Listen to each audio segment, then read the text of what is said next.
Salut, c'est Itaranarchi et aujourd'hui je vais vous expliquer pourquoi Eren et Itachi se ressemblent beaucoup, c'est parti. Pour commencer, les deux ont presque le même âge, la taille et le poids. Je parle principalement d'Eren dans la saison 4 et d'Itachi adulte. Ensuite, ils ont été obligés de tuer leurs parents à contre-cœur. Ils souhaitent tous les deux avoir la paix malgré des solutions extrêmes. Ils ont des cheveux similaires avec des mèches sur le front, ont un regard énervé, ont pour vêtements un long manteau ou pull noir. Ils sont considérés comme cruels sur la forme alors que dans le fond ils sont gentils. Ils portent tous les deux à certains moments quelque chose autour du cou, pour l'un une clé, pour l'autre une sorte de collier. Malgré leur caractère sombre, ils culpabilisent beaucoup en vérité et ne montrent jamais leur puissance maximum pour doser les combats. Pour leur petite amie Mikasa et Izumi, les deux font en sorte malgré leur destin cruel de toujours les protéger. Ils les mettent dans une illusion de paradis qui ne dure cependant qu'un certain temps. Les deux s'entraînent sans cesse pour devenir plus forts et encore pour Itachi c'était un génie de naissance. Les deux maîtrisent les oiseaux, pour l'un les corbeaux et pour l'autre les Jaegers.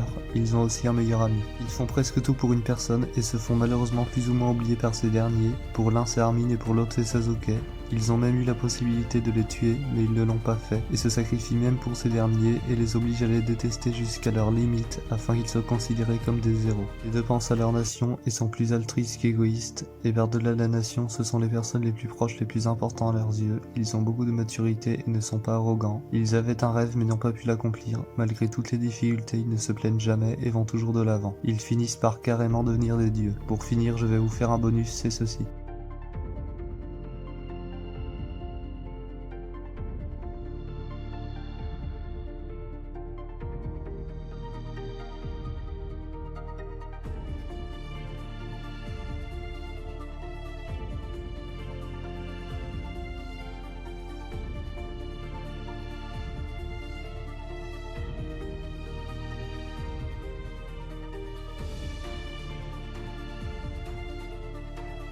Si vous trouvez d'autres ressemblances, même pour d'autres personnages, n'hésitez pas à me le dire, et pour la figurine, vous pouvez également me demander des infos dessus.